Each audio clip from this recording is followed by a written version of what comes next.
Hi, welcome to Hot at Home, Your Questions Answered. I'm Jackie, and today we're hearing from Roger, one of my awesome clients of the Hot at Home program, who I hear from quite often, as a matter of fact. Hi, Roger.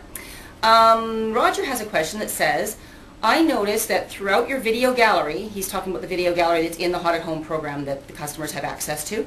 I noticed that throughout your video gallery, you never wear a belt or use straps of any kind. When you do start to go heavy with the weights, should you? Thanks again for all the help. Well, personally, I would never use a weight belt.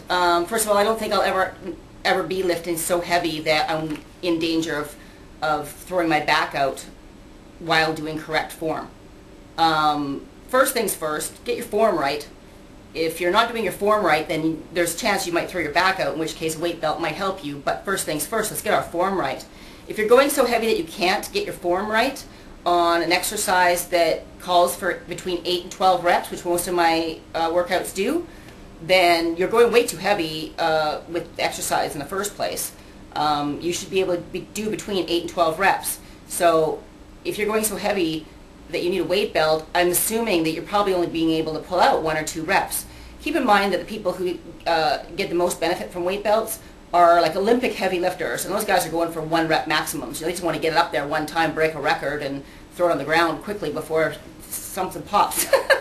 So personally, I think that a lot of the exercises that I call for in Hot at Home are full body compound moves, in which I give those to you so that they'll work your core as well as they'll work lots of different parts of your body, including your core. So why take the core work out of it by strapping on a belt? You want your core to work. That's the whole idea. So strapping on a belt just takes the work away from your core, and in my opinion, helps to weaken your lower back and your core. Why should it work if the belt's going to do it all for you? So I think they're detrimental to the process, especially if you're doing fat burning workouts. You shouldn't be going so heavy that a weight belt is something that you need. I know you work in construction from the other conversations that we have had, so I'm not exactly sure how heavy you're able to go. But again, I mean, why take the work away from your core when the whole idea is to work your core with these exercises? So things like, squat presses and deadlifts. I mean, those are specific. Deadlifts specifically are to work your core. So don't take that away from yourself by giving the belt all the work when you should be doing the work. And that's what gets you great abs too, by the way, is those moves. You want your core to work on those, because that's how you get the great abs. The core work at the end of the workouts is supplementary to what's in the workouts, the main body of the workout. There's so many moves in the body of the workout that work your core that's why the core work at the end is relatively short, because you don't need to put a whole bunch of floor work into your workouts in order to work your core when you've already done so much during the big body of the workout. So as for straps, again, how heavy are you going? If you can only pull out 1 or 2 reps, he's talking about straps that you use on you strap around your wrist and then strap around the weight, and then they help you hold the weight, so the weight doesn't fall out of your hand. That's what he's talking about. I don't use them. I don't need them. I'll probably never lift a weight so heavy that I'm worried about my grip letting go. How strong is your grip? Again, you work construction, so I'm assuming you have a fairly strong grip. So I'm wondering, why would you need straps if your grip is strong? If your grip isn't strong enough to lift the weights that you want to lift, and you can lift those weights for 8 to 12 reps, and you're worried about your grip letting go, then please strengthen your grip before considering straps.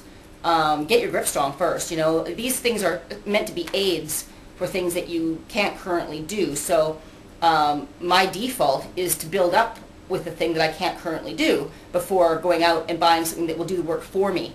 The idea is to do the work myself. That's how the progress happens, and that's how the results happen. So I will say that sometimes on pull-ups or whatever, my grip will feel a little bit sort of taxed. That's mostly because I've got calluses on my hands, and the calluses start to hurt. Straps won't help me with that. Well, they might a little bit, but I can solve that by putting on gloves if I really want to. I personally don't like gloves because they make my hands sweaty. I'd rather have calluses anyway. They're little badges of glory, I earned these. But back to the question, you know, straps really only help you if you have weak grip. So work on your grip first. So that's why I don't use these things in my demo videos. I don't need them.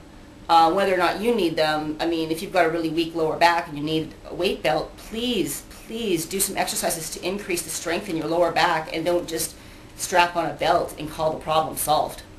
You know, do some more lower back exercises. Don't have to go heavy. Don't throw your back out on my account here, but do some things like Superman and the skydivers that I have in my program. You can go light with the deadlifts and stuff like that until your lower back feels stronger. But definitely start working that lower back to get it stronger before strapping on a belt. All right, I hope that really helped you guys out, and I guess we'll see you again next time, okay? Take care.